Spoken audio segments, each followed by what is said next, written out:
25년 전 바다가 내 아들을 데려갔습니다. 그날 이후 나는 매일 같은 자리에서 그 아이의 이름을 불렀죠. 그런데 오늘 기적처럼 그 아이가 돌아왔습니다. 바닷가 절벽 위에 지어진 윤도현의 별장은 늘 고요했다. 새벽 5시 거실의 대형 유리창 너머로 짙은 남색 바다가 펼쳐졌다. 수평선 끝에서 희미하게 번지기 시작하는 주황빛 여명. 하지만 윤도현은 그 아름다운 풍경을 보지 않았다. 그녀의 시선은 오직 한 곳, 벽난로 위에 놓인 은색 액자를 향했다. 액자 속 사진. 7살 남자아이가 환하게 웃고 있었다. 앞니 한 개가 빠진 채로. 손에는 파란색 공룡 인형을 꼭 안고 눈은 초승달처럼 구부러져 있었다. 윤민재, 그녀의 아들. 도연은 식어버린 블랙커피를 한 모금 마셨다. 쓴맛이 혀끝을 감쌌지만 그녀는 표정 하나 바꾸지 않았다. 이미 25년간 반복해온 새벽 의식이었다. 커피를 마시고 아들 사진을 바라보고 창밖을 응시하다가 회사로 출근하는 것. 감정은 오래전 어딘가에 묻어두었다. 민재야. 그녀의 목소리는 텅 빈 거실에 작게 울렸다. 대답은 없었다. 언제나처럼. 68세의 여성 회장. 지역 최대 의류기업 유나텍스의 창업자. 연 매출 2천억 원. 직원 500명. 협력업체 수십 곳. 그녀가 손가락 하나만 움직이면 수백 명의 생계가 바뀌었다. 하지만 그 모든 권력과 재산도 25년 전 사라진 아들 하나를 되돌릴 수는 없었다. 도연은 천천히 자리에서 일어났다. 그녀의 몸은 여전히 고닫지만 무릎과 허리는 매일 아침 미세한 통증으로 그녀에게 나이를 상기시켰다. 그녀는 2층 침실로 향하는 대신 복도 끝 잠긴 방문 앞에 섰다. 민재의 방. 25년간 한 번도 열지 않은 방. 청소도 정리도 하지 않았다. 도연은 가끔 이 문 앞에 서서 손을 얹곤 했다. 문고리를 돌리지는 않았다. 열면 민재가 정말로 사라졌다는 걸 인정하는 것 같았다. 회장님. 뒤에서 조용한 목소리가 들렸다. 서유진이었다. 50대 중반의 단정한 여성. 도연의 비서로 15년째 일하고 있었다. 그녀는 도연의 일상을 누구보다 잘 알았고 새벽 5시 30분이면 언제나 이렇게 나타났다. 오늘 일정 브리핑 드리겠습니다. 오전 10시 이사회, 오후 2시 합병건 최종 검토 회의, 저녁 7시 시장님과 만찬 일정입니다. 도연은 고개를 끄덕였다. 그리고 유진이 잠시 망설이더니 말을 이었다. 새로운 환경관리인이 오늘 출근합니다. 이름은 강하늘. 36살. 환경운동 단체 출신으로 별장 주변 생태관리와 정원 조성을 맡게 됩니다. 알았네. 도연의 대답은 무미건조했다. 그녀에게 직원 한 명의 입사는 중요한 일이 아니었다. 회사에는 수백 명이 있고 별장에도 이미 요리사, 경비원, 청소 직원들이 있었다. 한 명 더 늘어난다고 달라질 건 없었다. 하지만 유진은 조금 다른 생각을 하고 있었다. 서류상 강하늘의 이력은 깨끗했다. 하지만 뭔가 석연치 않은 구석이 있었다. 그의 과거 기록이 10년 전부터만 존재했다. 그 이전은 공백이었다. 마치 10년 전에 갑자기 세상에 나타난 사람처럼. 너무 깊이 파면 안 되겠지. 유진은 속으로 중얼거렸다. 회장님이 원하는 건 조용한 일상이었다. 파도 소리와 정원 관리 그리고 회사 일. 그것만으로도 충분했다. 도연은 창가로 다시 돌아갔다. 해가 떠오르고 있었다. 바다는 서서히 금빛으로 물들었다. 아름다웠다. 하지만 도연의 눈에는 그저 또 하나의 반복되는 하루일 뿐이었다. 그녀는 액자 속 아들을 마지막으로 한번 바라봤다. 오늘도 어디선가 잘 지내고 있겠지. 그녀는 더 이상 아들이 돌아올 거라고 믿지 않았다. 25년은 희망을 죽이기에 충분한 시간이었다. 하지만 포기하지도 않았다. 매일 아침 사진을 보는 것. 그것이 그녀가 어머니로 남아있는 유일한 방법이었다. 시계가 오전 6시를 가리켰다. 도연은 옷을 갈아입기 위해 침실로 향했다. 오늘도 이사회가 있고 합병건을 매듭 지어야 했다. 조카 태경이 강하게 밀어붙이는 안건이었다. 도연은 아직 결정을 내리지 못했다. 회사를 키우는 것도 중요했지만 뭔가 찝찝한 구석이 있었다. 나중에 생각하자. 그녀는 감정을 다시 깊이 묻어두었다. 그리고 또 하루를 시작할 준비를 했다. 하지만 그녀는 몰랐다. 오늘 25년 만에 모든 것이 달라질 것이라는 걸. 가을 햇살이 정원을 가득 채운 오전 9시. 윤도현은 이사회를 앞두고 서재에서 마지막 서류를 검토하고 있었다. 합병건. 조카 태경이 3개월째 밀어붙이는 안건이었다. 중견 섬유업체와의 합병으로 시장 점유율을 20% 끌어올릴 수 있다는 계산이었다. 하지만 도연은 펜을 내려놓았다. 숫자는 완벽했다. 하지만 뭔가 석연치 않았다. 태경의 눈빛. 너무 조급했다. 마치 시간에 쫓기는 사람처럼. 똑똑. 문을 두드리는 소리가 들렸다. 회장님, 새 직원 인사드리러 왔습니다. 서유진의 목소리였다. 도연은 고개를 들었다. 들어오게. 문이 열리고 유진과 함께 한 남자가 들어왔다. 순간 도연의 손이 멈췄다. 키는 178cm 정도. 단정한 카키색 작업복에 깨끗한 운동화. 짧게 자른 머리는 약간 곱슬기가 있었고 얼굴은 햇볕에 그을린 건강한 갈색이었다. 하지만 도연의 시선을 멈추게 한 건 그의 눈이었다. 짙은 갈색 눈동자. 햇빛을 받으면 호박색으로 빛나는. 민재도 그랬다. 안녕하십니까. 강하늘입니다. 청년이 정중하게 고개를 숙였다. 목소리는 낮고 차분했다. 도연은 무의식적으로 그의 걸음걸이를 관찰했다. 발을 살짝 안쪽으로 디디는 습관. 민재도 어릴 적 그렇게 걸었다. 아니야. 착각이야. 도연은 스스로를 다잡았다. 25년간 그녀는 수없이 많은 민재를 닮은 사람들을 봤다. 지하철에서, 카페에서, 거리에서. 매번 가슴이 뛰었고 매번 실망했다. 이번에도 그럴 것이다. 함께 자기소개를 해보게나. 도연의 목소리는 평소처럼 차갑고 절제되어 있었다. 하늘은 의자에 조심스럽게 앉으며 말을 이었다. 36살입니다. 지난 5년간 환경운동 단체 푸른 숲에서 일했고 그전에는 산림청 소속으로 생태보건 프로젝트를 담당했습니다. 그전에는 도연의 질문이 날카로웠다. 하늘의 표정이 잠시 굳었다. 기억이 없습니다. 뭐라고? 10년 전 강원도 산속에서 쓰러진 채 발견됐습니다. 기억상실이었습니다. 이름도 가족도 과거도 전혀 기억나지 않았습니다. 병원에서 강하늘이라는 이름을 임시로 붙여줬고 그 뒤로 계속 이 이름으로 살고 있습니다. 도연의 가슴이 철렁했다. 10년 전 강원도 산속. 기억상실. 설마. 아니다. 민재가 실종된 건 25년 전이다.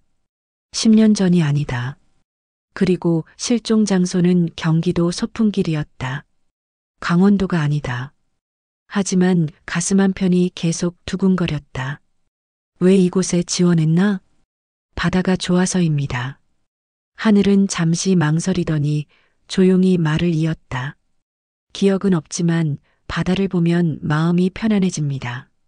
마치 어릴 적 자주 왔던 곳 같은 느낌이 듭니다. 그래서 바닷가 쪽에서 일하고 싶었습니다. 도연은 숨을 멈췄다. 민재는 바다를 사랑했다. 6살 때 처음 바다에 데려갔을 때 아이는 파도를 보며 깔깔 웃었다. 엄마, 나중에 바다 옆에서 살래.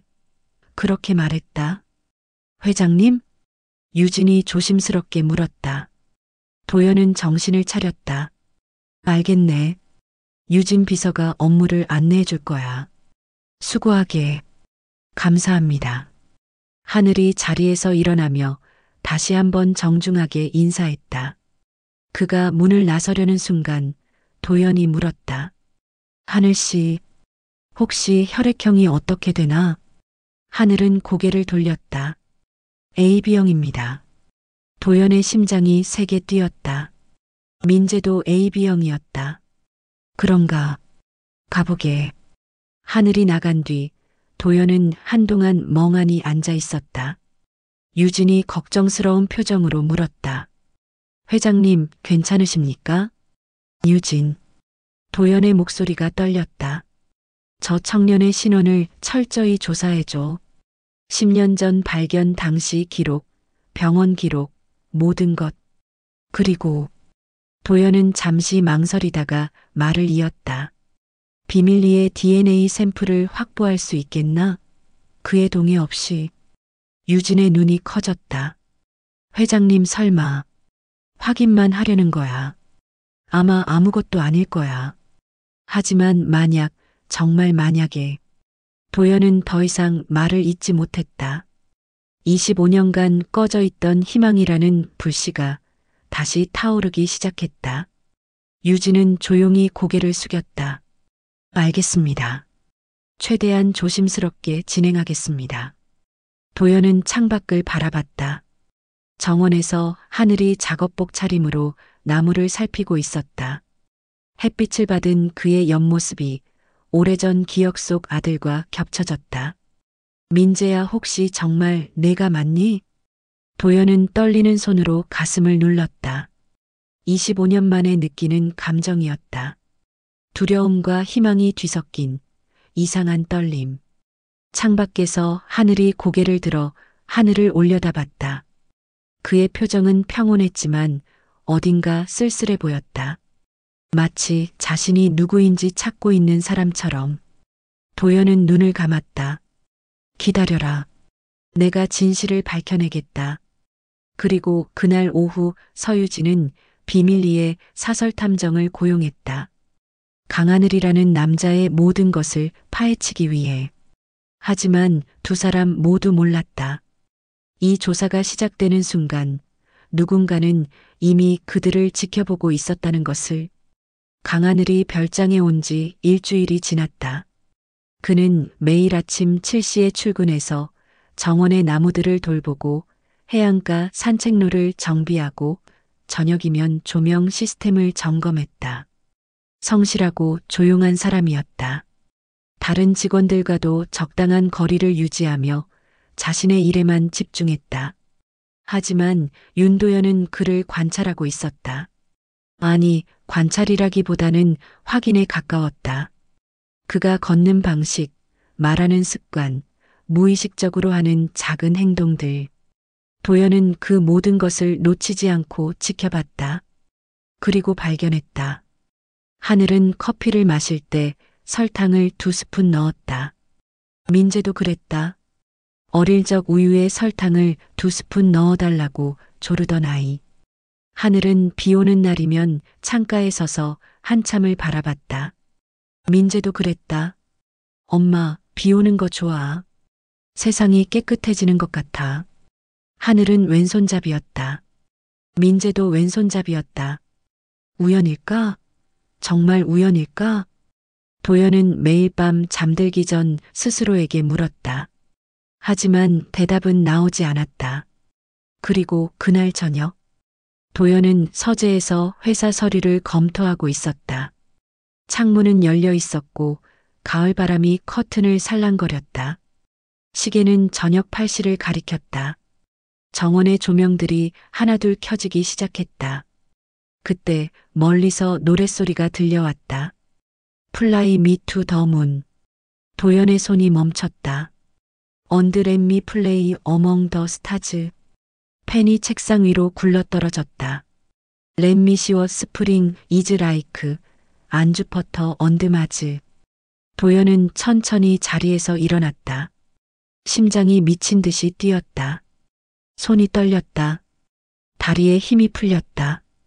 그 노래, 플라이 미 투 더 문. 남편이 기타를 치며 불러주던 노래. 민재가 3살 때부터 매일 밤 재워달라고 조르던 노래. 7살이 되어서도 밤마다 엄마 달나라 노래 불러줘라고 말하던 그 노래. 도연은 비틀거리며 창가로 다가갔다. 정원 아래 조명 기둥 옆에서 하늘이 작업하고 있었다. 그는 무릎을 꿇고 배선을 점검하면서 낮은 목소리로 노래를 흥얼거리고 있었다. 멜로디는 완벽했다. 남편이 부르던 그 버전. 느린 템포의 재즈풍 편곡. 도연은 창문 손잡이를 움켜쥐었다. 손톱이 하얗게 질렸다. 어떻게 저 노래를 알지? 그녀는 발코니로 나갔다. 차가운 바람이 얼굴을 스쳤지만 느껴지지 않았다. 하늘씨. 그녀의 목소리가 떨렸다. 하늘이 고개를 들었다. 조명 불빛이 그의 얼굴을 비쳤다. 아, 회장님. 죄송합니다. 제가 너무 시끄럽게 했나요? 그는 당황한 표정으로 일어섰다. 도연은 천천히 계단을 내려가 정원으로 향했다. 서유진이 뒤따라 나왔지만 도연은 손을 들어 그녀를 제지했다. 도연은 하늘 앞에 섰다. 두 사람 사이의 거리는 2미터 남짓. 그 노래. 도연의 목소리가 갈라졌다. 어디서 배웠나요? 하늘은 잠시 멍하니 그녀를 바라보다가 고개를 갸웃했다. 잘 모르겠습니다. 모른다고? 예. 그냥 입에서 나왔어요. 오늘 저녁 정원을 돌면서 갑자기 이 멜로디가 떠올랐습니다. 어디서 들었는지는 기억이 안 나는데 굉장히 익숙한 느낌이었어요. 도연의 눈에서 눈물이 고였다. 혹시 이 노래를 들으면 어떤 기억이 떠오르나요? 어떤 장면이라도? 하늘은 눈을 감았다. 한참을 생각하더니 천천히 말했다. 어둠 속에서 누군가 제 머리를 쓰다듬는 느낌이 듭니다.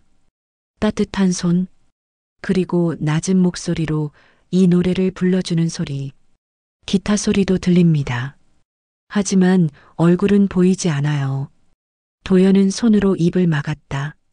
눈물이 볼을 타고 흘렀다. 그건 남편이었다. 민재의 방에서 작은 기타를 들고 아들의 머리를 쓰다듬으며 이 노래를 불러주던 남편. 회장님, 괜찮으십니까? 하늘이 걱정스러운 표정으로 물었다. 도연은 고개를 저었다. 미안해요. 괜찮아요. 그냥 오래된 기억이 떠올라서요. 그녀는 떨리는 손으로 눈물을 닦았다. 하늘 씨는 가족이 없다고 했죠? 예. 제가 아는 한은요. 외롭지 않나요? 하늘은 잠시 하늘을 올려다봤다. 밤하늘에는 별이 총총했다. 외롭죠. 하지만 익숙합니다. 제 과거를 찾으려고 많이 노력했어요. 경찰에도 신고하고 실종자 찾기 단체에도 연락했습니다. 하지만 아무도 저를 찾지 않더군요. 도연의 가슴이 찢어지는 것 같았다. 내가 찾았어. 25년간 미친 듯이 찾았어. 하지만 말할 수 없었다. 아직은 확신이 필요했다. 하늘씨, 도연은 조심스럽게 물었다. 혹시 DNA 검사를 받아볼 생각은 없나요? 가족을 찾기 위해서요. 하늘은 씁쓸하게 웃었다. 몇 년 전에 해봤습니다. 경찰청 실종자 DNA 데이터베이스에 등록도 했고요. 하지만 매칭되는 사람이 없었습니다. 도연의 머릿속이 복잡해졌다. 어떻게? 내가 분명 민재의 DNA를 등록했는데? 그녀는 25년 전 실종 직후 민재의 칫솔과 머리카락을 경찰에 제출했다. 하지만 매칭이 안 됐다고? 뭔가 잘못됐어. 아니면 도연은 문득 깨달았다. 하늘이 발견된 건 10년 전. 하지만 민재가 사라진 건 25년 전. 그 사이 15년 동안 민재는 어디 있었던 걸까? 회장님, 들어가시죠. 밤 공기가 차갑습니다. 서유진이 조심스럽게 다가왔다. 도연은 고개를 끄덕였다. 하늘씨, 오늘 고마웠어요. 좋은 노래 들려줘서. 아닙니다. 제가 시끄럽게 해서 죄송합니다. 도연은 돌아서서 저택으로 향했다. 계단을 오르면서 그녀는 뒤를 돌아봤다. 하늘은 다시 조명을 점검하고 있었다. 그리고 여전히 낮게 노래를 흥얼거렸다. In other words, hold my hand. 도연의 눈에서 다시 눈물이 흘렀다. 서재로 돌아온 도연은 서유진에게 말했다. DNA 검사를 서둘러줘. 그리고 25년 전 경찰 기록도 다시 확인해봐. 뭔가 빠진 게 있어. 알겠습니다. 혼자 남은 도연은 창밖을 바라봤다. 정원 조명 아래 하늘의 작은 그림자가 움직이고 있었다. 민재야, 정말 내가 맞니? 제발 제발 내가 맞길. 그날 밤 도연은 25년 만에 처음으로 희망과 두려움 사이에서 잠들지 못했다. 윤태경은 회사 부사장실 창가에 서서 아래 주차장을 내려다보고 있었다. 검은색 세단 한 대가 들어오고 있었다. 이모 윤도연의 차였다. 그녀는 매일 오전 9시 정각에 출근했다. 25년간 단 하루도 빠짐없이. 태경은 손에 든 커피잔을 꽉 쥐었다. 또 그 표정이야. 도연의 얼굴이 달라져 있었다. 일주일 전부터 차갑고 무표정하던 얼굴에 미세한 감정의 파동이 일고 있었다. 눈빛이 흔들렸고 입꼬리가 때때로 떨렸다. 태경은 그 이유를 알고 있었다. 강하늘, 새로 들어온 환경관리인, 겉보기엔 평범한 직원이었다. 하지만 이모의 태도가 달랐다. 그녀는 하늘을 관찰하고 있었다. 태경은 지난 사흘간 그 장면들을 목격했다. 이모가 2층 발코니에서 정원을 내려다보는 모습, 하늘이 나무를 다듬을 때 그녀의 시선이 그를 따라갔다. 이모가 식사 시간을 일부러 늦추는 모습, 하늘이 직원 식당에서 밥을 먹는 시간에 맞춰서. 그리고 어젯밤 태경은 우연히 목격했다. 이모가 정원에서 하늘과 대화하는 장면을, 그녀가 우는 모습을. 태경의 얼굴이 굳었다. 설마 그럴 리 없어. 하지만 불안은 점점 커졌다. 그는 책상으로 돌아가 서랍을 열었다. 안에는 두꺼운 서류 묶음이 있었다. 합병 계약서 최종안. 3개월간 공들여 준비한 프로젝트였다. 이 합병이 성사되면 태경은 새 회사의 대표이사가 될 예정이었다. 이모는 회장직을 유지하지만 실질적 경영권은 태경에게 넘어온다. 그게 약속이었다. 하지만 이모의 태도가 흔들리기 시작했다. 지난주 이사회에서 그녀는 조금 더 검토가 필요하다고 말했다. 결정을 미룬 것이다. 왜 갑자기? 태경은 달력을 보았다. 합병 계약 최종 기한까지 남은 시간은 2주. 만약 이 기한을 넘기면 상대 회사는 계약을 파기할 것이다. 그리고 태경이 꿈꾸던 모든 것이 사라진다. 강하늘 때문인가? 태경은 책상을 손으로 쳤다. 커피가 쏟아졌지만 신경 쓰지 않았다. 그는 어릴 적을 떠올렸다. 6살. 이모 도연의 집에 처음 놀러 갔던 날. 큰 저택, 넓은 정원, 수영장. 모든 게 신기했다. 하지만 이모는 태경을 거의 보지 않았다. 그녀의 시선은 오직 한 곳, 사촌 민재를 향했다. 민재야, 조심해. 민재야, 물 마셔. 민재야, 이것 봐. 태경은 구석에 앉아서 그 모습을 지켜봤다. 아무도 자신을 부르지 않았다. 10살. 민재가 사라진 후 태경의 어머니는 어린 태경을 데리고 이모를 자주 찾아갔다. 언니, 이제 태경이라도 신경 써줘. 얘도 내 조카잖아. 하지만 도연은 민재의 사진만 바라볼 뿐이었다. 15살. 태경은 이모에게 물었다. 고모, 제가 회사 일 배워도 될까요? 도연은 무표정하게 대답했다. 내 아버지 회사를 물려받으면 되지 않겠니? 거절이었다. 25살. 태경은 명문대를 졸업하고 해외 MBA까지 마쳤다. 화려한 이력서를 들고 이모를 찾아갔다. 제게 기회를 주세요. 도연은 한참을 그를 바라보더니 말했다. 좋아. 하지만 실력으로 증명해야 해. 그 후 10년. 태경은 미친 듯이 일했다. 말단 사원부터 시작해서 과장, 부장, 이사를 거쳐 부사장까지 올랐다. 매 순간 이모에게 인정받기 위해서. 하지만 이모의 눈에는 언제나 공허함만 있었다. 그녀는 태경을 보지 않았다. 여전히 사라진 민재만 보고 있었다. 내가 아무리 잘해도 난 영원히 2등이야. 민재의 그림자야. 태경은 이를 악물었다. 그리고 이제 강하늘이 나타났다. 저 남자가 설마 아니야. 불가능해. 민재는 25년 전에 사라졌어. 시체도 못 찾았어. 죽은 거야. 하지만 불안은 계속됐다. 태경은 휴대폰을 꺼내 번호를 눌렀다. 사설 탐정이었다. 저 사람 신원조사 진행 상황이 어떻습니까? 마이너스 강하늘, 36세. 10년 전 강원도 산속에서 발견됐습니다. 기억상실 상태였고 그 이전 기록은 전혀 없습니다. 그 이전이 없다고? 마이너스에. 마치 10년 전에 갑자기 세상에 나타난 사람 같습니다. 출생신고도 학적부도 없습니다. 주민등록번호도 10년 전에 임시로 발급받은 겁니다. 태경의 심장이 빨라졌다. DNA 기록은? 마이너스 경찰청 실종자 데이터베이스에 등록은 되어 있으나 매칭된 가족은 없습니다. 계속 조사하세요. 아주 깊이. 그리고 혹시 윤도현 회장 쪽에서도 조사를 진행하는지 확인해 보세요. 마이너스 알겠습니다.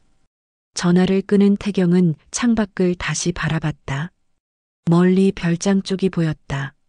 저 정원 어딘가에서 강하늘이 일하고 있을 것이다. 만약 저 남자가 정말 민재라면.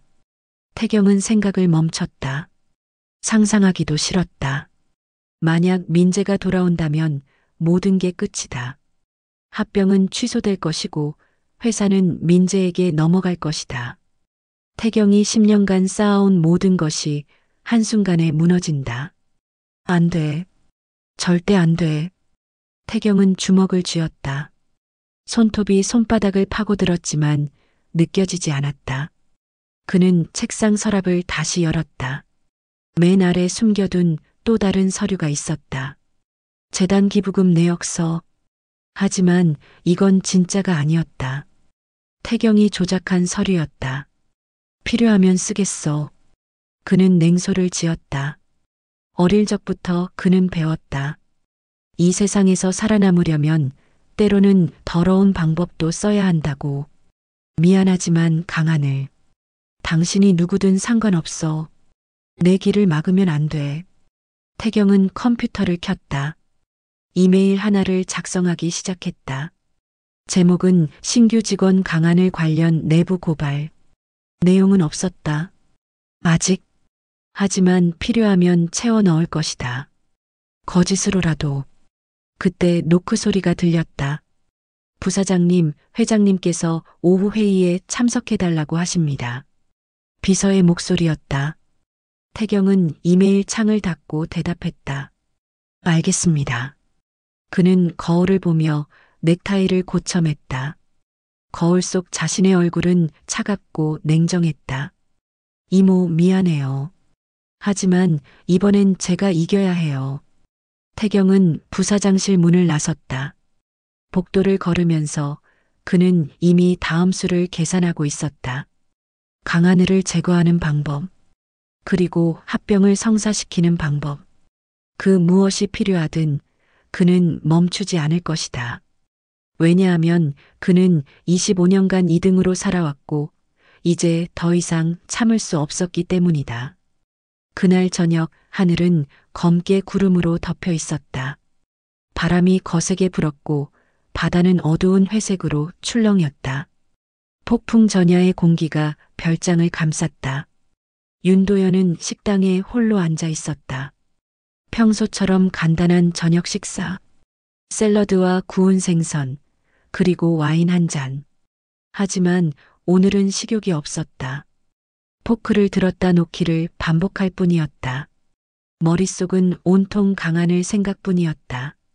서유진이 오전에 보고한 내용이 계속 맴돌았다. DNA 샘플 확보 완료. 내일 오후 결과 나옵니다. 내일.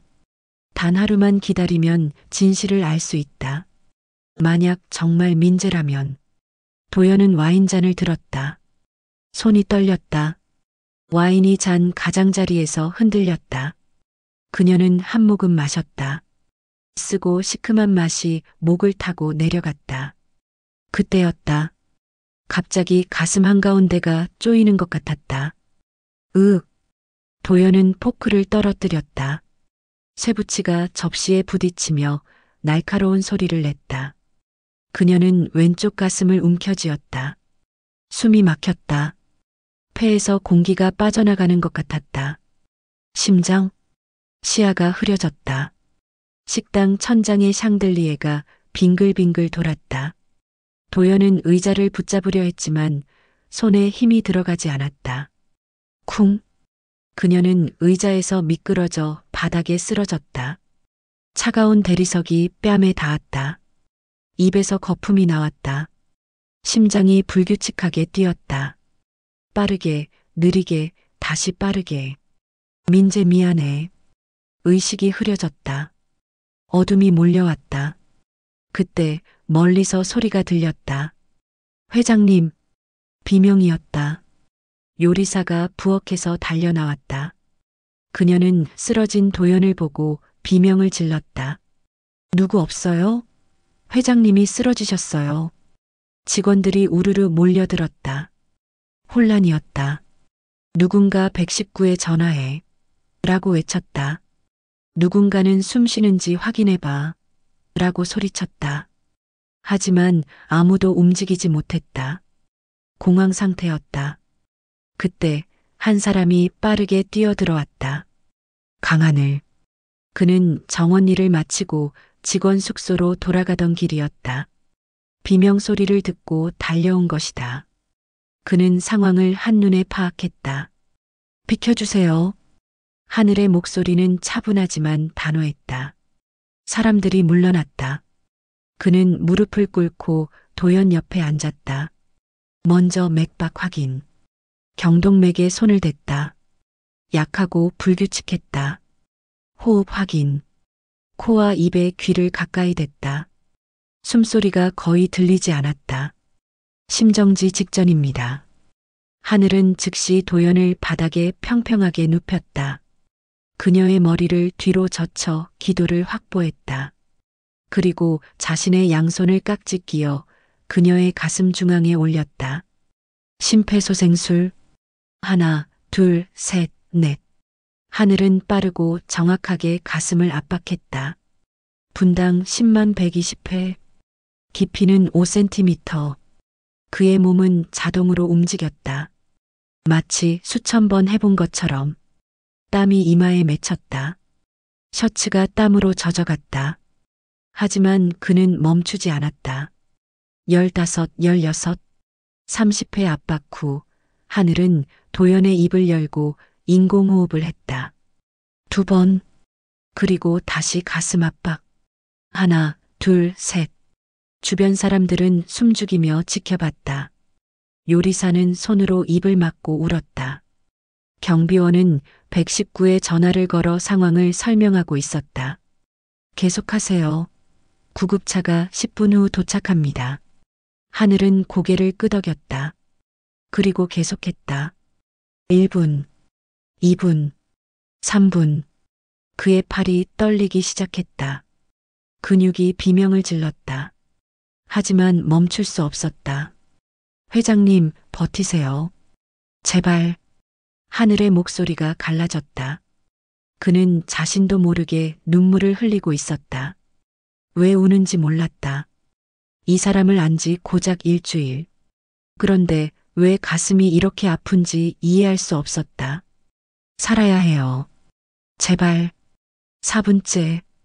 갑자기 도연의 몸이 경련했다. 기침 소리가 났다. 그녀의 입에서 물이 흘러나왔다. 숨 쉬십니다. 누군가 환호했다. 하늘은 도연을 옆으로 눕혀 회복 자세를 취하게 했다. 그녀의 등을 쓰다듬으며 말했다. 괜찮습니다. 천천히 숨 쉬세요. 도연의 눈꺼풀이 떨렸다. 천천히 눈을 떴다. 흐릿한 시야에 한 남자의 얼굴이 보였다. 땀으로 범벅이 된 눈물 자국이 있는 걱정으로 가득 찬 얼굴. 하늘씨? 도연의 목소리는 가늘고 약했다. 네, 제가 여기 있습니다. 구급차 곧 옵니다. 도연은 미약하게 손을 들었다. 떨리는 손으로 하늘의 손을 잡았다. 고마워요. 하늘은 그녀의 손을 꽉 쥐었다. 천만에요. 당신은 살아야 합니다. 그때 멀리서 사이렌 소리가 들렸다. 구급차가 도착한 것이다. 응급구조사들이 들어와 도연을 들것에 옮겼다. 산소 마스크를 씌우고 혈압을 측정하고 심전도를 붙였다. 심근경색 의심. 즉시 병원 이송합니다. 들것이 움직이기 시작했다. 도연은 마지막으로 하늘을 바라봤다. 그녀의 눈에는 복잡한 감정이 담겨 있었다. 감사, 안도, 그리고 무언가 더. 하늘은 그 자리에 털썩 주저앉았다. 온몸에 힘이 빠졌다. 손은 여전히 떨리고 있었다. 경비원이 다가왔다. 하늘씨, 어떻게 그렇게 정확하게 응급처치를 하셨습니까? 하늘은 자신의 손을 바라봤다. 모르겠습니다. 그냥 몸이 기억하고 있었어요. 배운 적이 있습니까? 기억이 없습니다. 하지만 손이 알아서 움직였어요. 마치 누군가 어릴 때 가르쳐 준 것 같았어요. 요리사가 수건을 가져와 하늘에게 건넸다. 그는 얼굴에 땀을 닦았다. 밖에서는 비가 쏟아지기 시작했다. 천둥이 쳤다. 번개가 하늘을 가로질렀다. 하늘은 창밖을 바라봤다. 빗물이 유리창을 타고 흘렀다. 왜 내 가슴이 이렇게 아플까? 왜 회장님이 죽을까봐 그렇게 무서웠을까? 그는 답을 알 수 없었다. 하지만 어딘가 깊은 곳에서 아주 희미한 목소리가 속삭였다. 엄마를 구했어. 엄마를. 하늘은 고개를 저었다. 환청이었다. 분명. 그날 밤 하늘은 잠들지 못했다. 그의 손은 계속 떨렸고 가슴은 계속 아팠다. 그리고 병원에서 윤도현은 산소 마스크를 쓴 채 병실 침대에 누워 있었다. 심전도 기계가 규칙적으로 삐삐 소리를 냈다. 의사가 말했다. 다행히 골든타임 안에 심폐소생술을 받으셨습니다. 조금만 늦었어도 위험했습니다. 누가 응급처치를 했습니까? 서유진이 대답했다. 강하늘이라는 직원입니다. 도연은 천장을 바라보며 눈물을 흘렸다. 민재가 날 구했어. 내 아들이. 그녀는 확신했다. DNA 결과를 기다릴 필요도 없었다. 강하늘은 윤민재였다. 그녀의 아들이었다. 병원 특실. 새하얀 침대 시트, 규칙적으로 울리는 심전도 소리, 창밖으로 보이는 가을 하늘. 윤도현은 침대에 반쯤 몸을 일으킨 채 앉아 있었다. 얼굴은 여전히 창백했지만 눈빛은 살아 있었다. 의사는 회복이 빠르다며 놀라워했다. 생존 의지가 강하십니다. 하지만 도연은 알고 있었다. 자신이 살아야 하는 이유를. 강하늘. 아니, 윤민재를 되찾아야 한다는 이유를. 사흘이 지났다. 그동안 서유진은 바쁘게 움직였다. DNA 검사 결과는 아직 나오지 않았지만 다른 조사들을 진행하고 있었다. 25년 전 실종 기록, 10년 전 발견 기록, 그 사이의 공백을 메우기 위한 모든 자료들. 그리고 오늘 오후 유진은 중요한 보고를 가지고 왔다. 회장님, 유진이 병실 문을 닫고 조심스럽게 다가왔다. 그녀의 표정이 심각했다. 무슨 일인가? 태경 부사장이 움직이고 있습니다. 도연의 눈빛이 차갑게 변했다. 어떻게? 유진은 태블릿을 꺼내 화면을 보여줬다. 이메일 기록이었다. 부사장이 사설 탐정을 고용해 강하늘 씨를 조사하고 있습니다. 그리고 어제 회사 내부 감사팀에 익명으로 제보가 들어왔습니다. 강하늘 씨가 재단 기부금을 횡령했다는 내용입니다. 뭐라고? 도연의 목소리가 날카로워졌다. 심전도 기계의 박동이 빨라졌다. 회장님, 진정하세요. 심장에 무리가 갑니다. 유진이 급히 물을 따라 건넸다. 도연은 물을 마시며 심호흡했다. 그 제보 내용을 자세히 말해보게. 강하늘 씨가 환경관리인으로 입사하기 전 환경운동단체 푸른숲에서 일할 때 기부금 500만 원을 개인 용도로 사용했다는 겁니다. 증거 서류도 첨부되어 있습니다. 유진은 태블릿을 넘겨 서류 사진들을 보여줬다. 계좌 이체 기록, 영수증, 내부 회계장부. 도연은 천천히 서류들을 살폈다. 그녀의 눈은 수십 년간 기업을 경영하며 단련된 숫자와 문서를 읽는 눈이었다. 5분 후, 이건 조작이야. 도연의 목소리는 확신에 차 있었다. 어떻게 아십니까? 여기 봐. 이 이체 기록의 날짜. 2022년 3월 15일이라고 되어 있지? 네. 하지만 이 은행 계좌번호 형식은 2023년 이후에 바뀐 새 형식이야. 2022년에는 이 형식이 존재하지 않았어. 유진은 눈을 크게 떴다. 재빨리 자료를 확인했다. 정말입니다. 이건, 그리고 이 영수증. 인쇄된 서체를 봐. 이건 MS 오피스 2021 버전의 기본 폰트야. 하지만 2022년 당시 대부분의 단체는 구형 버전을 썼지. 이 폰트가 일반화된 건 작년부터야. 도연은 서류를 내려놓았다. 누가 만들었든 서둘러 만들었어. 디테일을 놓쳤지. 유진은 감탄했다. 역시 회장이었다.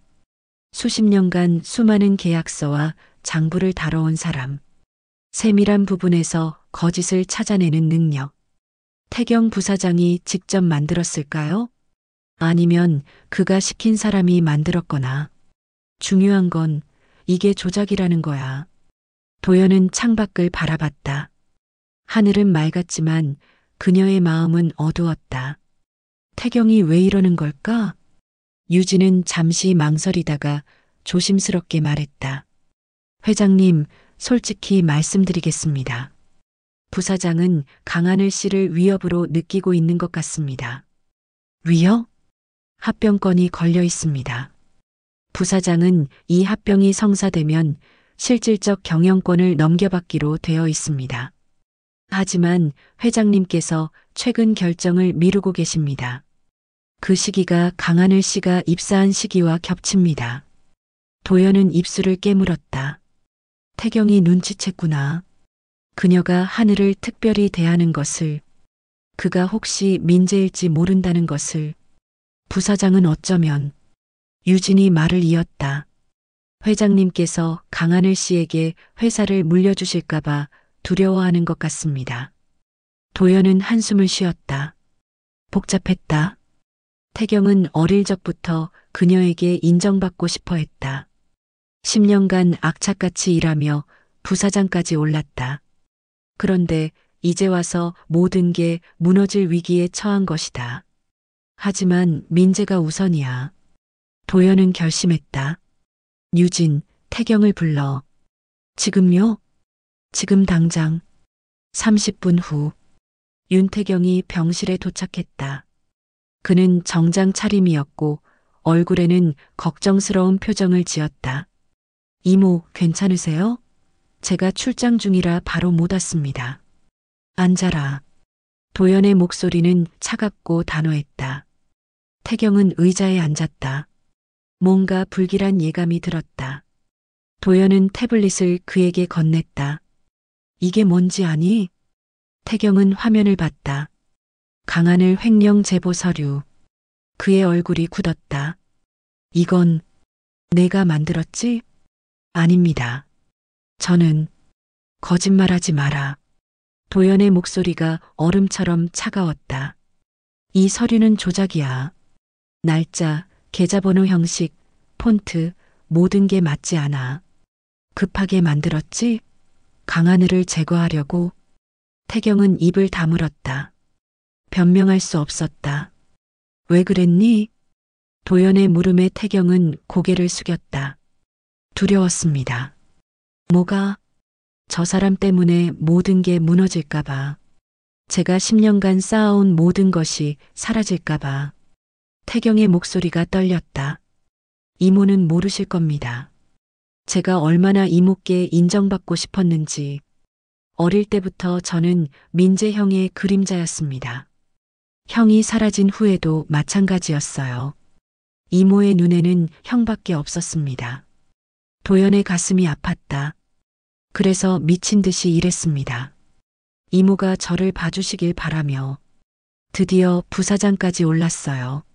합병이 성사되면 제가 인정받을 수 있을 거라고 생각했습니다. 그런데 태경은 도연을 바라봤다. 그의 눈에는 눈물이 고여 있었다. 그런데 강하늘이 나타났습니다. 그리고 이모의 눈빛이 달라졌어요. 마치 형을 보는 것처럼. 그때 깨달았습니다. 저는 영원히 2등이구나.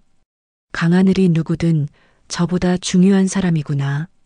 도연은 눈을 감았다. 그녀도 몰랐던 건 아니었다. 태경의 외로움, 그의 갈망. 하지만 그녀는 민재를 잃은 슬픔에 빠져 다른 것들을 보지 못했다. 태경아. 도연이 입을 열었다.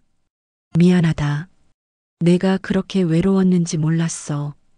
이모가 너를 소홀히 했구나. 태경은 고개를 저었다. 아닙니다. 이모 잘못이 아닙니다. 하지만 내가 한 일은 용서할 수 없다. 도연의 목소리가 다시 단단해졌다. 강하늘 씨는 무고한 사람이야. 그를 모함하려 한 건 옳지 않아. 태경은 고개를 숙였다. 죄송합니다. 부사장직에서 물러나라. 네. 합병건도 내 손에서 빼겠다. 당분간 쉬면서 생각해봐. 내가 정말 원하는 게 뭔지. 태경의 얼굴이 창백해졌다. 하지만 그는 반박하지 않았다. 자신이 선을 넘었다는 걸 알고 있었다. 알겠습니다. 그는 자리에서 일어났다. 문을 향해 걸어가다가 멈춰섰다. 이모. 뭐니? 강하늘이 정말 민재 형입니까? 도연은 대답하지 않았다. 그녀도 아직 확신할 수 없었다. DNA 결과를 기다려야 했다. 곧 알게 될 거야. 태경은 고개를 끄덕이고 병실을 나갔다. 문이 닫히고 도연은 긴 한숨을 내쉬었다. 유진이 조심스럽게 물었다. 회장님, 괜찮으십니까? 괜찮아. 그리고 유진. 네. DNA 결과는 언제 나오나? 오늘 저녁 6시입니다. 도연은 시계를 봤다. 오후 3시. 3시간 남았다. 3시간 후면 25년간의 질문에 답을 얻게 된다. 강하늘은 정말 윤민재인가? 도연은 창밖을 바라보며 기도했다. 제발 민재이길. 저녁 6시. 윤도연은 병실 창가에 서서 노을을 바라보고 있었다. 하늘은 붉게 물들어 있었고 바다는 황금빛으로 반짝였다. 아름다운 풍경이었지만 그녀의 눈에는 들어오지 않았다. 심장이 미친 듯이 뛰었다. 손이 떨렸다. 입술이 바짝 말랐다. 곧 알게 돼. 곧, 똑똑. 문을 두드리는 소리. 도연은 숨을 멈췄다. 회장님, 서유진입니다. 들어와. 도연의 목소리가 갈라졌다. 문이 열리고 유진이 들어왔다. 그녀의 손에는 봉인된 갈색 봉투가 들려 있었다. 결과 나왔습니까? 네. 유진은 조심스럽게 다가와 봉투를 건넸다. 도연의 손이 떨렸다. 봉투가 흔들렸다. 혼자 보시겠습니까? 아니, 여기 있어줘. 도연은 천천히 봉투를 뜯었다. 종이가 찢어지는 소리가 고요한 병실에 크게 울렸다. 그녀는 서류를 꺼냈다. 맨 위에 큰 글자로 적혀 있었다. DNA 친자관계 검사 결과. 도연의 시야가 흐려졌다. 눈물이 쏟아질 것 같았다. 그녀는 눈을 깜빡이며 글자를 읽었다. 검사 대상 윤도연 여 68세 강하늘 남 36세. 검사 일자 2025년 10월 8일. 검사기관 서울대학교병원 유전자 검사센터. 그녀의 눈이 아래로 내려갔다. 결론 부분. 검사 결과 모자 관계 일치율 99.97%. 결론 두 대상은 생물학적 모자 관계가 확실함. 도연의 다리에서 힘이 빠졌다. 그녀는 그 자리에 주저앉았다. 서류가 손에서 떨어져 바닥에 흩어졌다. 회장님. 유진이 급히 달려와 그녀를 부축했다. 도연은 손으로 얼굴을 가렸다. 흐느낌이 터져 나왔다. 민재야. 25년 9125일 21만 9천 시간. 그 긴 세월 동안 잃어버렸던 아들. 매일 밤 꿈에서 찾던 아이. 늙어가면서도 포기하지 못했던 유일한 희망. 살아있었다. 내 아들이 살아있었어. 도연은 울었다. 25년간 참았던 눈물이 한꺼번에 쏟아졌다. 유진도 눈물을 닦았다. 그녀 역시 15년간 회장 옆에서 지켜본 사람이었다. 그 절망과 고통을. 한참을 울고 난 후 도연이 고개를 들었다. 하늘 씨 아니 민재를 불러줘. 지금요? 지금 당장. 기다릴 수가 없어. 유진은 고개를 끄덕이고 전화를 걸었다. 10분 후 강하늘이 병실 문을 두드렸다. 들어오세요. 하늘이 들어왔다. 그는 여전히 작업복 차림이었다. 머리카락에는 나뭇잎 조각이 붙어 있었다. 정원 일을 하다가 급히 온 모양이었다. 회장님 부르셨습니까? 괜찮으세요? 그의 목소리는 걱정으로 가득했다. 도연은 그를 바라봤다. 눈물이 다시 고였다. 앉아요. 할 얘기가 있어요. 하늘은 의자에 앉았다. 그는 도연의 눈물 자국을 보고 당황했다. 무슨 일이십니까? 제가 뭘 잘못했습니까? 아니에요. 당신은 아무 잘못도 없어요. 도연은 떨리는 손으로 바닥에 떨어진 서류를 주워들었다. 그리고 하늘에게 건넸다. 이걸 읽어봐요. 하늘은 의아한 표호로 서류를 받았다. 그의 눈이 글자를 따라 움직였다. 천천히. 그리고 멈췄다. 이게 무슨 DNA 검사예요. 당신과 나이. 하늘의 손이 떨리기 시작했다. 99.97% 모자 관계. 그는 고개를 들어 도연을 바라봤다. 그의 눈에는 혼란과 충격이 가득했다. 무슨 뜻입니까? 저는 강하늘입니다. 기억은 없지만 당신의 본명은 윤민재예요. 도연의 목소리가 떨렸다. 25년 전 당신은 7살이었어요. 우리는 소풍을 갔었죠. 경기도 어느 산. 당신은 나비를 쫓아 숲속으로 들어갔고 그리고 사라졌어요. 하늘은 서류를 다시 봤다. 글자들이 흔들렸다. 저는 기억이 안 나는데요. 알아요. 당신은 10년 전에 강원도에서 발견됐죠. 기억을 잃은 채로. 하지만 그 전 15년은 어디에 있었는지 모르는 거예요. 도연은 침대에서 일어나 하늘에게 다가갔다. 그녀는 무릎을 꿇고 그의 눈높이에 맞췄다. 민재야. 그 이름을 부르는 순간 뭔가가 하늘의 머릿속에서 번쩍였다. 민재야, 이리 와. 희미한 목소리, 여자의 목소리, 따뜻하고 부드러운. 민재야, 조심해. 작은 손을 잡아주는 큰 손, 따뜻한 손. 민재야, 엄마가 노래 불러줄게. 기타 소리, 플라이 미 투 더 문. 하늘은 머리를 감싸쥐었다. 두통이 왔다. 파편들, 조각난 기억들이 폭풍처럼 몰려왔다. 괜찮아요.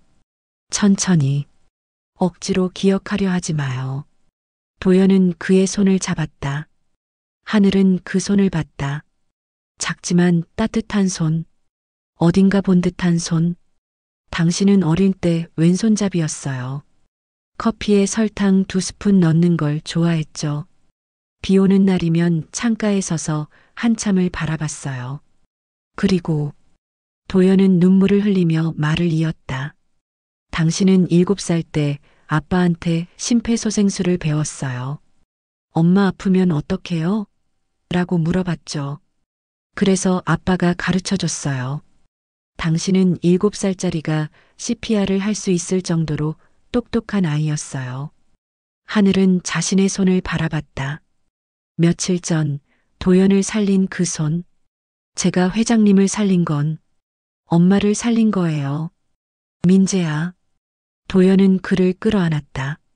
하늘은 얼어붙었다. 하지만 이상하게도 이 품이 낯설지 않았다. 어딘가 익숙했다. 집 같았다. 엄마라고요? 그래요. 나는 당신의 엄마예요. 25년간 당신을 찾아 헤맸어요. 미쳐버릴 것 같았어요. 그런데 당신이 돌아왔어요. 다른 이름으로, 다른 기억으로. 하지만 돌아왔어요. 하늘의 눈에서 눈물이 흘렀다. 그는 왜 우는지 몰랐다. 기억도 없는데 왜 이렇게 가슴이 아픈지. 저는 정말. 그래요. 당신은 윤민재예요. 내 아들이에요. 두 사람은 한참을 그렇게 안고 있었다. 유진은 조용히 병실을 나갔다. 이 순간만큼은 모자만의 시간이 필요했다. 한참 후 하늘이 물었다. 왜 기억이 안 날까요? 모르겠어요. 아마 그 15년 동안 무슨 일이 있었던 것 같아요. 누군가 당신을 데리고 있었을 거예요. 그리고 당신의 기억을 지웠거나 아니면 사고로 잃었거나. 그럼 그 사람들을 찾아야 하는 거 아닌가요? 도연은 고개를 저었다. 지금은 그게 중요하지 않아요. 당신이 살아있다는 것만으로 충분해요. 하늘은 창밖을 바라봤다. 노을이 지고 있었다. 하늘은 보라색으로 물들었다. 저는 어떻게 해야 하죠? 갑자기 아들이 되라고 하면. 천천히 하면 돼요. 억지로 기억할 필요 없어요. 우리 다시 시작하면 돼요. 도연은 그의 손을 꽉 쥐었다. 이제 집으로 가요. 당신의 집. 당신의 방은 25년간 그대로 있어요. 당신을 기다리고 있었어요. 하늘은 눈물을 닦았다. 그리고 고개를 끄덕였다. 네. 엄마. 그 단어가 입에서 나오는 순간 뭔가 따뜻한 것이 가슴을 채웠다. 비어있던 구멍이 조금씩 메워지는 느낌. 도연은 웃었다. 25년 만에 진심으로 웃었다. 잘 왔어. 우리 아들. 오래 기다렸어. 밖에서는 별이 뜨기 시작했다. 긴 밤이 끝나고 새로운 날이 오고 있었다. 25년의 이별. 그리고 기적 같은 재회. 3주 후 윤도현은 병원에서 퇴원했다. 의사들은 놀라워했다. 회복 속도가 놀랍습니다. 생존 의지가 이렇게 중요한 줄 몰랐습니다. 하지만 도연은 알고 있었다. 자신에게 이제 살아야 할 이유가 생겼다는 것을. 아들이 돌아왔다. 별장으로 돌아오는 차 안. 도연은 조수석에 앉아 있었고 민재는 운전석에 있었다. 그는 여전히 강하늘이라는 이름이 더 익숙했지만 조금씩 민재라는 이름에도 반응하기 시작했다. 엄마, 괜찮으세요? 제가 천천히 운전할게요.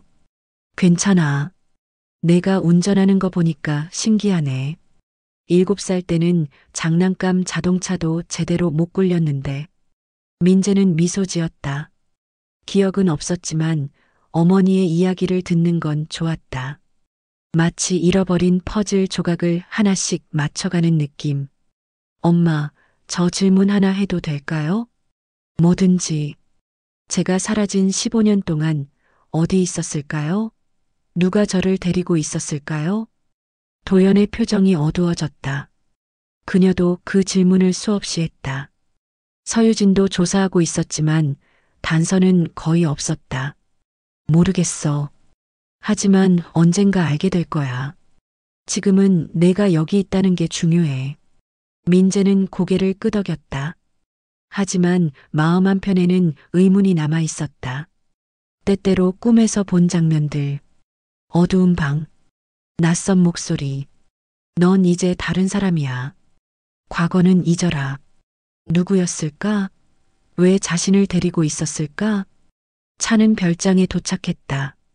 민재는 어머니를 부축해 집 안으로 들어갔다.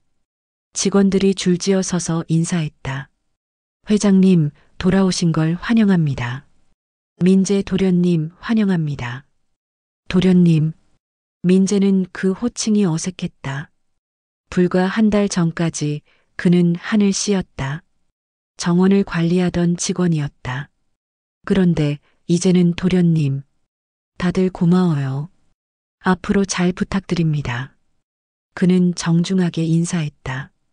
직원들은 감동했다. 겸손한 도련님이었다. 도연은 민재의 손을 잡고 2층으로 올라갔다. 복도 끝, 오랫동안 잠겨있던 방 앞에 섰다. 이게 내 방이야. 도연은 떨리는 손으로 문을 열었다. 25년 만에 처음 여는 문. 방 안은 시간이 멈춘 것 같았다. 작은 침대, 책상, 책장. 벽에는 공룡 포스터가 붙어 있었다. 책상 위에는 크레용과 색연필이 그대로 있었다.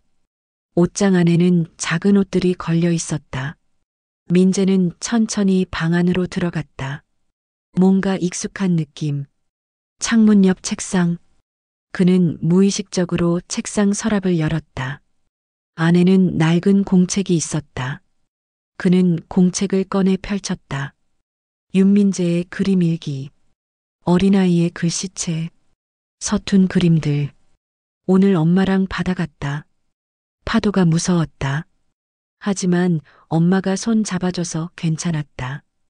그림에는 파도와 두 사람의 손이 그려져 있었다.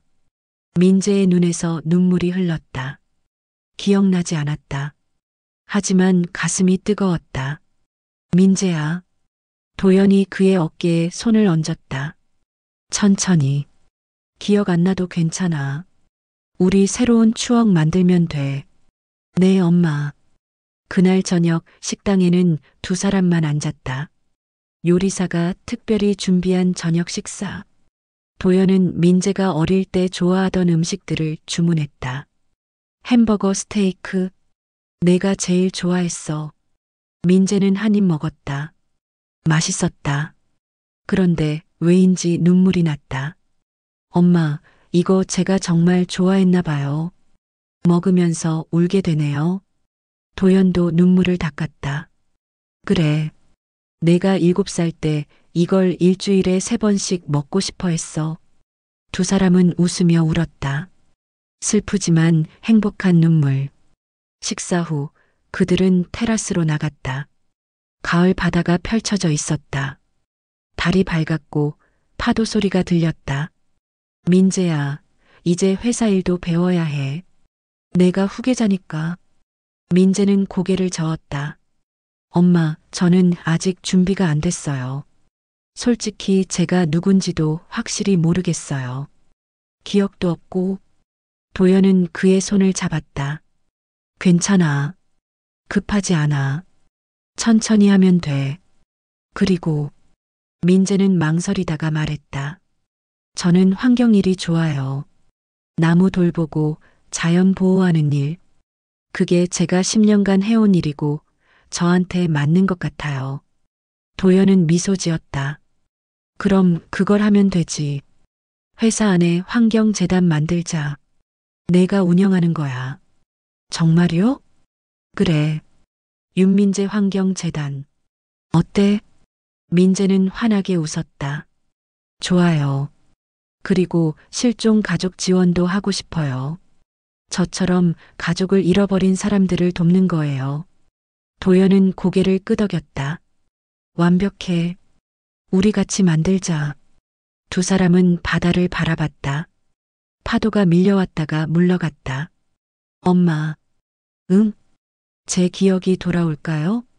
도연은 잠시 생각했다. 모르겠어. 어쩌면 영영 안 돌아올 수도 있어. 하지만 괜찮아. 기억이 없어도 넌 내 아들이야. 그게 중요한 거야. 민재는 어머니의 어깨에 머리를 기댔다. 감사해요. 저를 받아줘서. 무슨 소리야. 넌 내 아들인데. 그때 민재의 휴대폰이 울렸다. 낯선 번호였다. 그는 전화를 받았다. 여보세요? 마이너스 민재야? 낯선 목소리. 하지만 어딘가 익숙한. 마이너스는 기억 못하겠지. 하지만 나는 너를 기억해. 15년 동안. 민재의 얼굴이 굳었다. 누구세요? 마이너스 곧 다시 만날 거야. 넌 아직 진실을 모르니까. 전화가 끊어졌다. 민재는 휴대폰을 바라봤다. 손이 떨렸다. 무슨 전화였니? 모르겠어요. 이상한 전화였어요. 도연은 불안한 표정을 지었다. 혹시 누가 너를 협박하는 거 아니니? 모르겠어요. 하지만 민재는 바다를 바라봤다. 멀리 어둠 속 어딘가에서 누군가 자신을 보고 있는 것 같았다. 뭔가 끝나지 않은 것 같아요. 도연은 그의 손을 꽉 쥐었다. 괜찮아. 무슨 일이 있어도 내가 지켜줄게. 민재는 고개를 끄덕였다. 하지만 마음 한편에는 불안이 자리 잡았다. 15년의 공백, 사라진 기억, 그리고 방금 전 그 목소리. 진실은 아직 밝혀지지 않았다. 하지만 지금 이 순간만큼은 어머니와 아들이 함께였다. 25년 만에 되찾은 평화. 그들은 함께 별을 바라봤다. 새로운 시작. 하지만 끝나지 않은 이야기. 바다는 계속 파도를 보냈고 별들은 조용히 빛났다. 그리고 어둠 속 어딘가에서 누군가는 여전히 지켜보고 있었다. 여러분, 오늘 이야기는 여기까지입니다. 25년을 기다린 어머니와 기억을 잃었지만 다시 돌아온 아들의 이야기. 어떠셨나요? 혹시 이 이야기가 마음에 와닿으셨다면 아래 좋아요 버튼 한번 눌러주세요.